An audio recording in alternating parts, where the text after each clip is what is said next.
The strangest thing about family arguments is that sometimes nobody remembers how they started, but everyone remembers how they felt. That thought crossed my mind as I stood near the back of the church and watched three brothers sit only a few feet apart without speaking a single word to one another. My name is Sarah Turner, and I had known the Turner family for more than 30 years. I had attended birthday parties, graduations, weddings, and holiday dinners with them. I had watched Michael Turner, David Turner, and Jason Turner grow from energetic young men into respected adults with families of their own. Yet on that gray October morning in Columbus, Ohio, they looked like strangers forced to share the same room.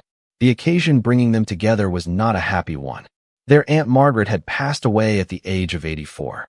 She had been one of the few relatives who still managed to keep contact with all three brothers despite the tension that had divided them for years. Many people believed her funeral might finally create an opportunity for reconciliation. Looking around the church, it was clear that hope was fading quickly. Michael, the oldest brother at 62, sat in the front row beside his wife. His posture remained stiff and formal. Several rows behind him sat David, 58 years old, staring toward the stained glass windows rather than toward his family. Jason, the youngest at 55, occupied a seat near the aisle. He occasionally glanced toward his brothers, but never long enough to invite conversation. If someone had walked into the church without knowing their history, they would never have guessed these men shared the same parents. The distance between them felt much larger than a few rows of wooden pews. As relatives quietly arrived and took their seats, whispers moved through the room. Many people had not seen the brothers together in years. Family gatherings had become complicated.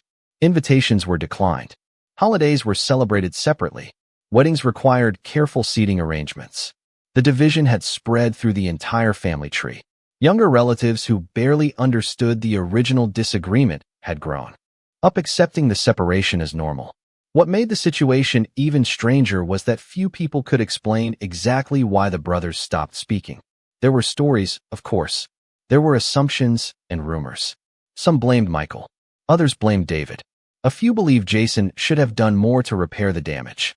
But whenever anyone attempted to explain how everything began, the details became blurry. The only fact everyone agreed on was this: one phone call in the middle of the night changed everything. The funeral service proceeded quietly. Prayers were offered. Memories were shared. Photographs from Aunt Margaret's life appeared on a large screen near the altar. Throughout the ceremony, the brothers remained silent. At one point, Michael stood to deliver a short tribute. His words were kind and respectful. Several guests wiped away tears. Yet when he returned to his seat, he never looked toward David or Jason. Later, David spoke briefly about the importance of family history. His voice remained steady, but something in his expression suggested old pain that had never fully healed. Jason spoke last. Unlike his brothers, he struggled to finish his remarks. Emotion caught in his throat more than once. As the service ended and people slowly gathered outside, an uncomfortable moment unfolded. All three brothers found themselves standing within a few feet of one another near the church entrance. Conversations around them grew quieter. Everyone seemed to notice. For a brief second, it appeared someone might finally speak. Michael glanced toward David. David looked toward Jason. Jason shifted his weight and opened his mouth as if preparing to say something. Then the moment disappeared. Each man turned away and walked in a different direction. Watching them leave, I felt the same question that had haunted the Turner family for years. How could one midnight phone call destroy a bond that had lasted a lifetime? And more importantly, what had really happened on the night everything fell apart? The question followed me long after the funeral ended. Over the next several days, relatives continued talking about the awkward scene outside the church. Everyone seemed disappointed, but nobody seemed surprised. The truth was that the division between the Turner brothers had become part of family history. Children who were now adults could barely remember a time when Michael, David, and Jason sat at the same table together. Yet the funeral stirred something that had been dormant for years. People started asking questions again. They started wondering whether the story they believed was actually true. A week after the service, I visited Aunt Margaret's house to help organize some of her belongings. She had lived alone during her final years, and several relatives volunteered to sort through old photographs, letters, and family records. The house felt strangely quiet without her. Every room contained memories. family reunions, holiday celebrations, birthday parties. Many of the photographs showed the Turner brothers during happier times. Michael teaching David how to fish at a small lake outside Columbus. David and Jason rebuilding an old pickup truck with their father. Three smiling brothers standing shoulder to shoulder at countless family events. Looking at those pictures made the present situation feel even more tragic. At one point, I found myself sitting in the dining room with Jason. Unlike his brothers, he had always been willing to speak about the past, although he rarely shared details. As we sorted old albums into boxes, I finally asked the question everyone seemed afraid to ask. What really happened that night? Jason stopped turning pages. For several seconds, he stared at a photograph resting on the table. Then he sighed. Honestly, I am not sure anyone knows anymore. His answer surprised me. You were there.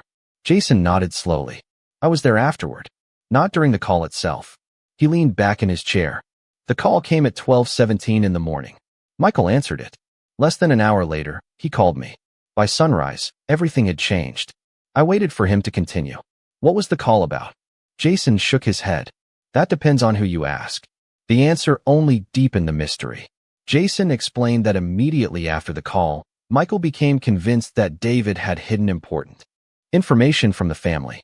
According to Michael, the caller revealed something that proved David had been dishonest. David denied the accusation from the very beginning. He insisted he had done nothing wrong and claimed Michael misunderstood what he heard. Within days, relatives began choosing sides.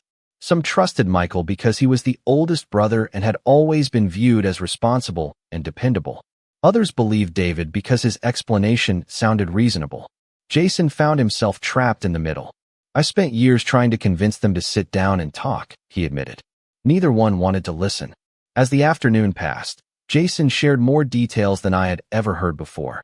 The strange thing was that the central issue remained unclear.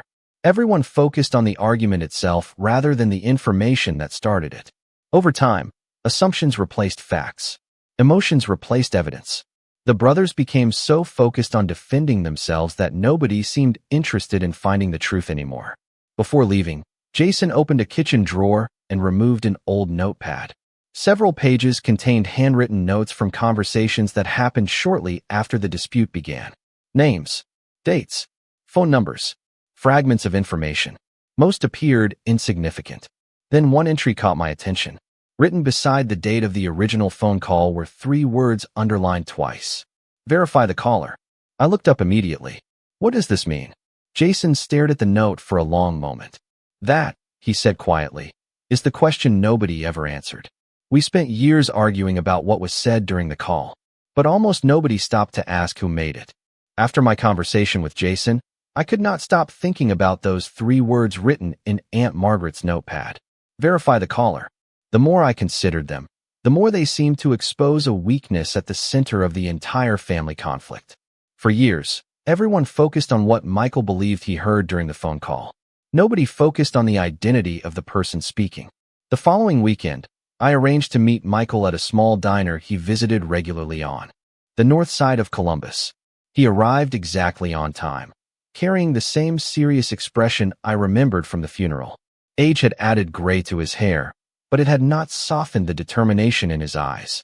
After exchanging a few polite greetings, I decided to ask the question directly. Do you remember the call? Michael gave a short laugh. Remember it? I have spent years wishing I could forget it. He stirred his coffee slowly. Some nights I still hear that phone ringing.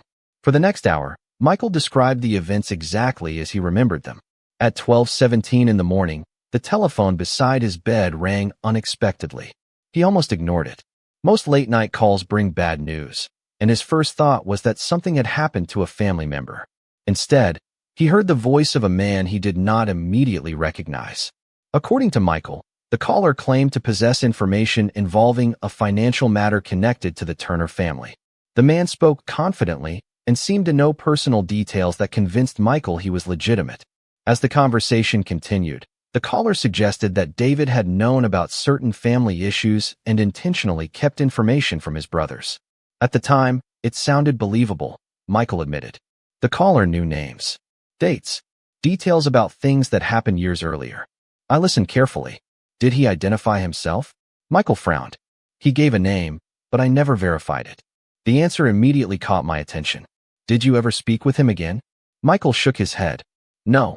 By the next morning, I was focused on confronting David. That single sentence seemed important.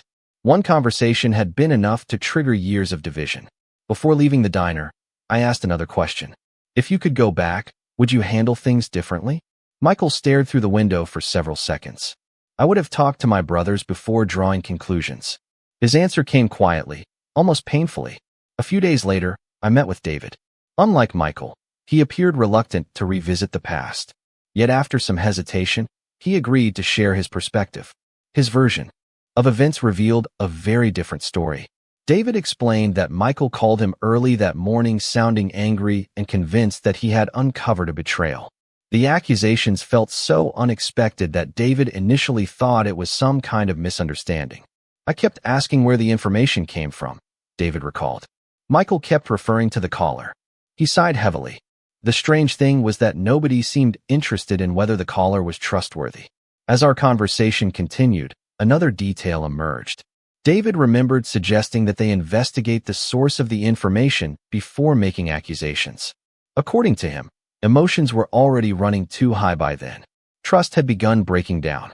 Once family members started choosing sides, facts became less important than loyalty. By the time I left David's house, one realization seemed impossible to ignore. Michael and David remembered the aftermath differently, but they agreed on one critical fact. Neither of them actually knew who made the call. The person responsible for triggering years of conflict remained a complete mystery. And for the first time, it seemed possible that the entire family had been arguing about the wrong thing all along. Over the following month, what started as simple curiosity slowly became something much larger. The more I learned about the dispute between the Turner brothers, the more obvious it became that important pieces of the story were missing. Michael believed he had been given reliable information. David believed he had been falsely accused. Jason believed both of his brothers became trapped by assumptions they never challenged. Yet despite years of arguments, nobody seemed to possess actual proof. One rainy Saturday afternoon, Jason called me unexpectedly. I found something, he said.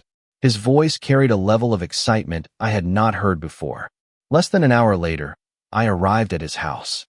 Spread across his dining room table were old folders, handwritten notes, family calendars, and several storage boxes that had belonged to Aunt Margaret.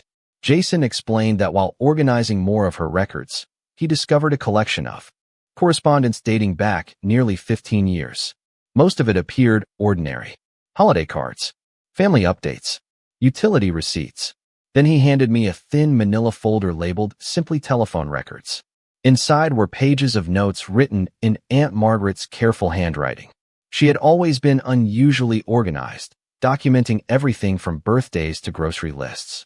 Several pages focused on the period immediately following the family dispute.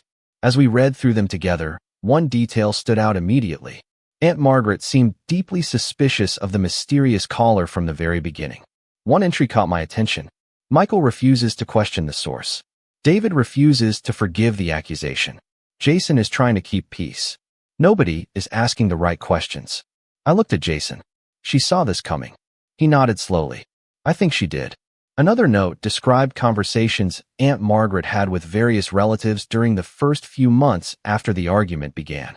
Again and again, the same concern appeared. The identity of the caller remained uncertain. Yet everyone behaved as if the caller's information had already been verified. As we continued reading, a new name suddenly appeared. Richard Collins. Neither of us recognized it. The name was mentioned only twice, both times beside notes referring to the original phone call. One entry simply read, "Need to determine whether Richard Collins actually exists." Jason frowned immediately. That sounds important. I agreed. For years, family members discussed what the caller said. Yet this was the first specific name connected directly to the event. Later that week, Jason and I began searching through public records. We expected the process to be difficult. Instead, the results created even more confusion. There were dozens of people named Richard Collins across Ohio and neighboring states. None appeared connected to the Turner family. None matched the limited information described in Aunt Margaret's notes. The deeper we searched, the stranger things became. One evening, Jason called me after speaking with an old family friend who remembered hearing about the dispute when it first happened. According to him, the name Richard Collins surfaced briefly during the early days of the conflict, but then disappeared from every conversation. Almost like everyone forgot about it, Jason said. That observation stayed with me. How could the identity of the person responsible for triggering such a devastating family rupture receive so little attention? It seemed backwards. The source should have been the first thing investigated. Instead, emotions took control and pushed facts aside. A few days later, another breakthrough arrived unexpectedly. While reviewing archived phone directories at a local library, Jason discovered something unusual. There was no listing for a Richard Collins at the address reportedly provided during the original phone conversation. Not only that, but records suggested no person by that name had ever lived there. I stared at the information in disbelief. If the address was false, what else might be false? For the first time since this investigation began, a possibility emerged that neither Michael nor David had seriously considered. What if the mysterious caller was not simply mistaken? What if the caller never intended to tell the truth at all? The possibility changed everything. Until that moment, the investigation had focused on determining whether the caller's claims were accurate. Now a much larger question emerged. Why would someone deliberately provide false information to Michael Turner in the middle of the night? Jason and I spent the next several weeks searching for answers. What surprised us most was how many overlooked details began appearing once we stopped assuming the caller had been honest. Aunt Margaret's notes became even more valuable. She had documented dozens of conversations during the months following the family dispute. Reading them carefully revealed a pattern that nobody seemed to notice at the time. Several relatives remembered hearing slightly different versions of the original story. Michael recalled one set of details. David remembered another. Other family members repeated information that did not perfectly match either account. At first, those differences seemed unimportant. Years later, they appeared significant. One evening, Jason invited me back to his house to review another box recovered from Aunt Margaret's attic. Most of the contents were ordinary family records. Then, near the bottom, we found a small envelope marked private. Inside was a folded letter written entirely in Aunt Margaret's handwriting. The date immediately caught our attention. She had written it less than 3 months after the family conflict began. The letter was never mailed. In fact, it appeared unfinished. Yet what it contained left both of us staring in silence. Aunt Margaret described meeting with a retired telephone company employee who had attempted to help identify the source of the mysterious call. According to her notes, there were inconsistencies in the information Michael originally received. Certain details did not match available records. More importantly, the caller seemed unusually familiar with internal family disagreements that were never publicly discussed. That means whoever called knew the family personally, Jason said quietly. The realization sent a chill through me. For years, everyone assumed the caller was an outsider delivering information. But what if the caller already knew the Turner family? What if the voice on the phone belonged to someone much closer than anyone imagined? The next clue emerged almost by accident. While reviewing old Christmas cards stored in the same box, Jason noticed a familiar address. It belonged to a former business associate of the Turner family named Leonard Brooks. Decades earlier, Leonard had worked with Michael and David's father on several property investments. The relationship eventually ended after a disagreement involving money. Nobody considered the dispute serious at the time, but according to older relatives, hard feelings remained for years afterward. Jason immediately remembered seeing Leonard's name mentioned elsewhere in Aunt Margaret's records. We began searching through the documents again. Before long, another reference appeared. Then another. None directly connected Leonard to the phone call. Yet his name surfaced repeatedly around the same period. What made the discovery even more interesting was timing. Records showed Leonard visited Columbus only days before the conflict began. As we continued piecing together the timeline, additional questions surfaced. Why had Aunt Margaret quietly investigated Leonard's connection to the family? Why had she never shared her suspicions publicly? Most importantly, why did she stop pursuing the matter? Late one night, Jason found a final note tucked between 2 folders. The handwriting was rushed compared to Aunt Margaret's usual style. It appeared she wrote it shortly after speaking with someone over the phone. The message contained only a single sentence. I believe Michael was targeted because he was the most likely to believe the story. Jason read the sentence twice before setting the paper down. Neither of us spoke for several seconds. If Aunt Margaret's suspicion was correct, then the conflict that destroyed three brothers may never have been caused by a misunderstanding at all. It may have been created intentionally by someone who understood exactly how to divide them. The note haunted both of us for days.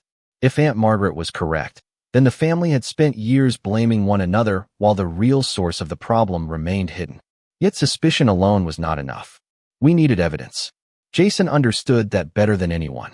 If we are going to reopen something this old, he told me one evening, we need facts that nobody can argue with. That became our goal. During the following weeks, we focused on reconstructing the timeline surrounding the original conflict. Fortunately, Aunt Margaret had preserved far more records than anyone realized. Old calendars, appointment books, letters, and notes created a surprisingly detailed picture of that period. The challenge was connecting the pieces. One breakthrough arrived through a source neither of us expected. Jason contacted an elderly former employee of the local telephone company who had worked in Columbus during the years when the mysterious call occurred. The man had long since retired, but he remembered Aunt Margaret reaching out to him years earlier. While privacy regulations prevented access to specific call records, he recalled discussing general details with her. According to him, she seemed convinced that something about the call did not make sense. She kept asking whether someone could make a call appear more official than it really was, the retired employee explained. She thought the caller wanted to sound trustworthy. That conversation reinforced what we already suspected. Whoever made the call had prepared carefully. The next major clue emerged from an entirely different direction. While reviewing property documents connected to the old business relationship involving Leonard Brooks, Jason discovered several letters exchanged between Leonard and the Turner brothers' father many years earlier. Most were professional and respectful. Then the tone changed. The later letters revealed growing frustration regarding a failed investment opportunity. Nobody appeared financially ruined by the disagreement, but the relationship clearly ended badly. One sentence stood out in particular. Leonard wrote that some people would eventually learn the cost of betrayal. Jason stared at the letter for a long moment. That does not sound like someone who moved on, he said quietly. Even so, we remained cautious. Hurt feelings alone did not prove involvement. We needed something more direct. A few days later, another unexpected discovery surfaced. Among Aunt Margaret's files was a handwritten summary of a conversation she had with Leonard approximately 1 year after the family dispute began. The document was brief but revealing. According to her notes, Leonard seemed unusually informed about the conflict. He knew details that had never been discussed publicly. At the time, Aunt Margaret apparently found his knowledge suspicious. Yet she lacked proof connecting him to the phone call itself.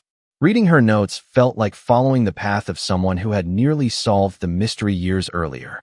Then Jason noticed something neither of us had seen before. At the bottom of the page, Aunt Margaret had written a single name followed by a question mark. Thomas Green. Neither of us recognized it. Unlike Leonard Brooks, the name appeared nowhere else in family records. Curious, we began searching through old directories and public information. The answer arrived faster than expected. Thomas Green had worked for Leonard Brooks during the same period when the family dispute began. More importantly, he handled client communications and frequently made calls on Leonard's behalf. The coincidence was impossible to ignore. Suddenly, a new possibility emerged. What if Leonard never called Michael personally? What if someone else made the call for him? The theory explained several inconsistencies. It explained why the caller seemed familiar with private details while remaining personally unrecognized. It explained why the identity could never be verified. Most importantly, it explained why Aunt Margaret continued investigating long after everyone else gave up. Late one evening, Jason placed all the evidence across his dining room table and looked at me with an expression I had not seen before. It was not excitement. It was sadness. "Do you realize what this means?" he asked. I nodded slowly. If our conclusions were correct, then Michael and David had lost more than a decade of their relationship because of information delivered by someone who may never have had the right to interfere in their family at all. And for the first time since the investigation began, it felt like we were finally approaching the truth. The evidence continued pointing in the same direction, but neither Jason nor I wanted to reach conclusions too quickly. Too much damage had already been caused by assumptions. If we were going to bring this information to Michael and David, we needed confidence that the facts could withstand scrutiny. Fortunately, one final piece of the puzzle was waiting where nobody expected it. Several weeks after our last discovery, Jason received a call from an attorney handling the remaining paperwork from Aunt Margaret's estate. While reviewing archived documents, the attorney found a sealed envelope among files that had been stored separately from the rest of her records. The envelope contained instructions requesting that it remain unopened unless new information about the Turner family dispute emerged. When Jason told me about it, neither of us knew what to expect. We met at the attorney's office on a bright spring morning. The envelope looked ordinary, yet the moment it was opened, everything changed. Inside was a typed statement written by Aunt Margaret approximately 6 years before her death. Attached were copies of notes, correspondence, and a detailed summary of her private investigation. For years, she had quietly continued searching for answers after everyone else stopped. According to her statement, she eventually met Thomas Green in person. The meeting occurred entirely by chance during a community event outside Columbus. At the time, Thomas did not realize who she was. During casual conversation, he mentioned having once worked for Leonard Brooks. Aunt Margaret recognized the name immediately. Rather than confronting him, she continued asking questions. What she learned convinced her she had finally uncovered the truth. Thomas described making telephone calls on behalf of Leonard during several business disputes years earlier. One situation stood out because it involved gathering information about a local family connected to an old investment disagreement. He never specifically named the Turners. However, the timing matched perfectly. More importantly, Aunt Margaret documented several details that connected Thomas directly to the mysterious call. The statement stopped short of claiming absolute proof. Yet the evidence was overwhelming. Leonard Brooks had apparently remained resentful over his failed business relationship with the Turner family patriarch. Years later, after learning about tensions and disagreements among family members, he saw an opportunity. According to Aunt Margaret's conclusion, the purpose of the call was never to reveal hidden truth. The purpose was to create distrust. I sat silently as Jason finished reading. Neither of us spoke for several moments. The realization felt almost unbearable. Michael and David had spent years believing they were arguing over facts. In reality, they had been reacting to a carefully constructed story designed to divide them. What affected me most was not the deception itself. It was the scale of the loss that followed.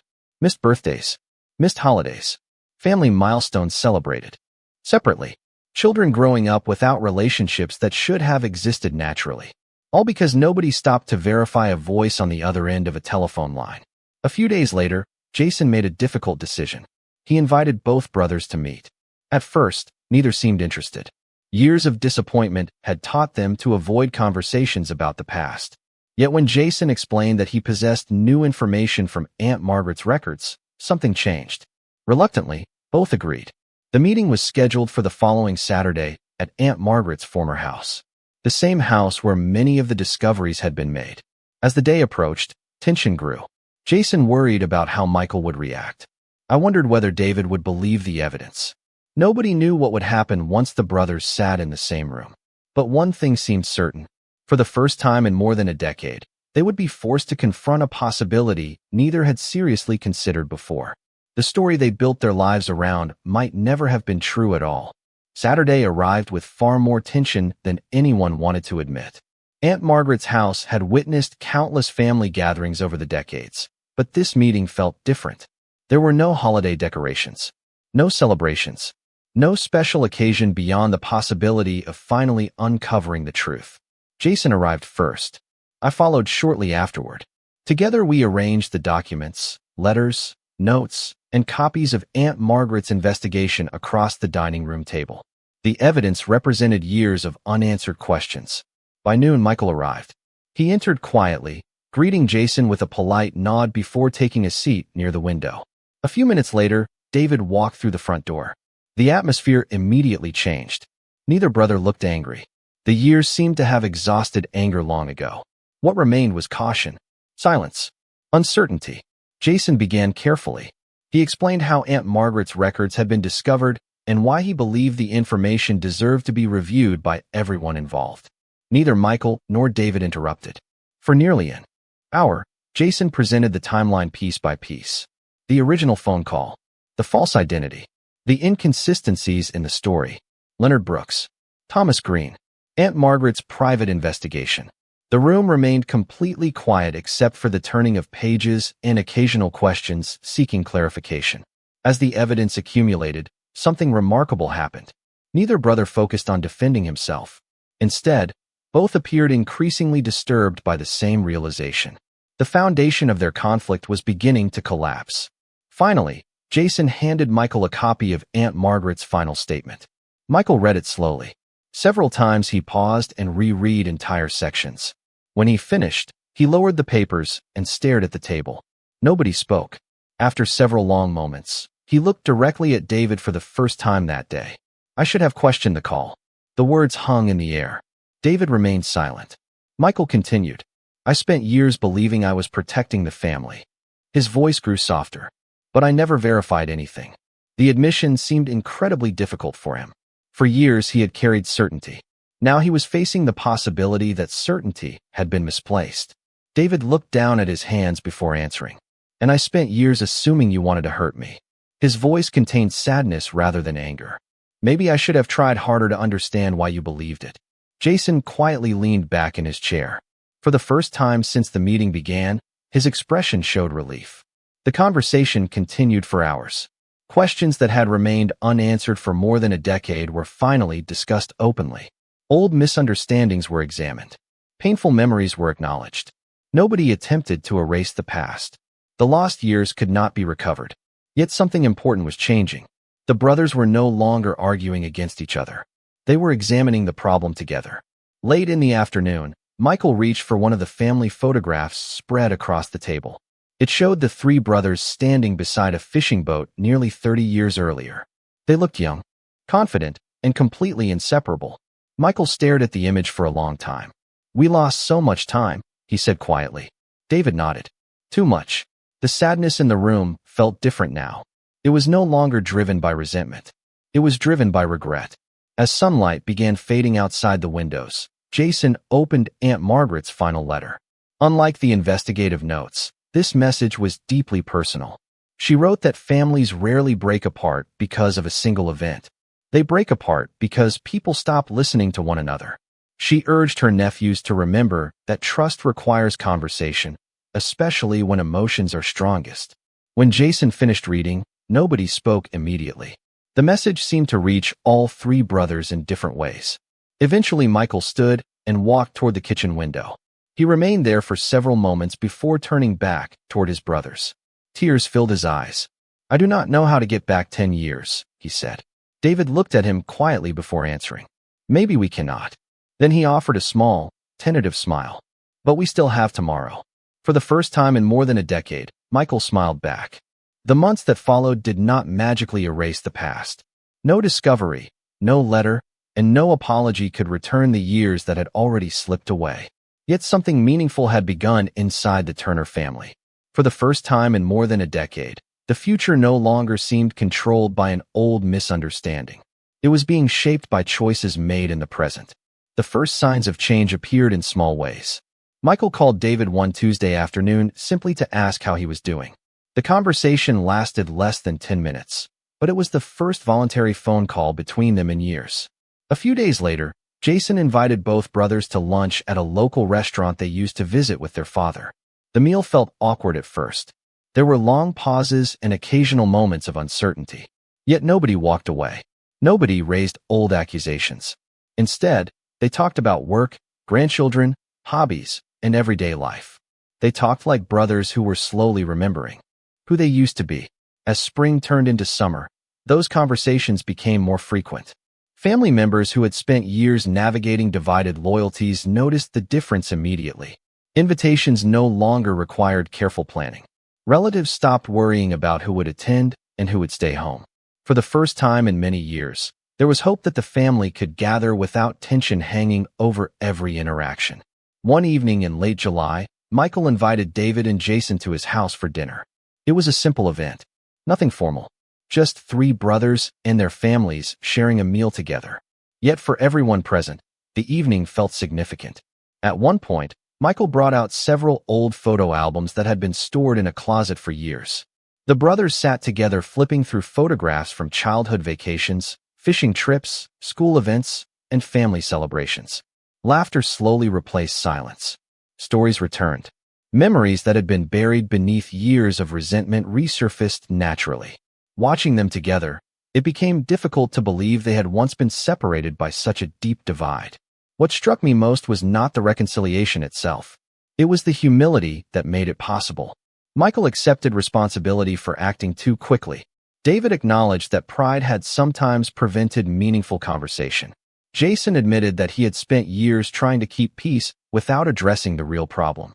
None of them claimed to be perfect. That honesty allowed healing to begin. Several months later, the entire extended family gathered for Thanksgiving. It was the first holiday in many years where everyone attended. The dining room table had to be extended to fit all the guests. Children ran through the house. Grandparents shared stories. Relatives who once avoided one another now sat side by side. Before the meal began, Michael stood and raised his glass. The room gradually grew quiet. He looked toward David and Jason before speaking. For a long time, I believed being right was more important than being together. Emotion briefly caught in his voice. I was wrong. No lengthy speech followed. None was necessary. The simple statement carried years of meaning. David nodded. Jason smiled. Around the room, family members exchanged emotional glances. Everyone understood the significance of the moment. Later that evening, after dinner ended and conversations continued around the house, I found myself looking at an old photograph displayed on a bookshelf. It showed three young brothers standing shoulder to shoulder many decades earlier. For years, that image felt like a reminder of something lost. Now it felt different. It felt like proof that some things can be recovered when people choose understanding over assumptions. Aunt Margaret never lived to see the family fully reunited. Yet in many ways, her persistence made it possible. She never stopped believing the truth mattered. She never stopped believing the brothers could find their way back to one another. As I watched Michael, David, and Jason laughing together across the room, I realized she had been right. The voice that divided them was eventually forgotten. The bond that reunited them was not. And in the end, that bond proved stronger than a single phone call ever could be.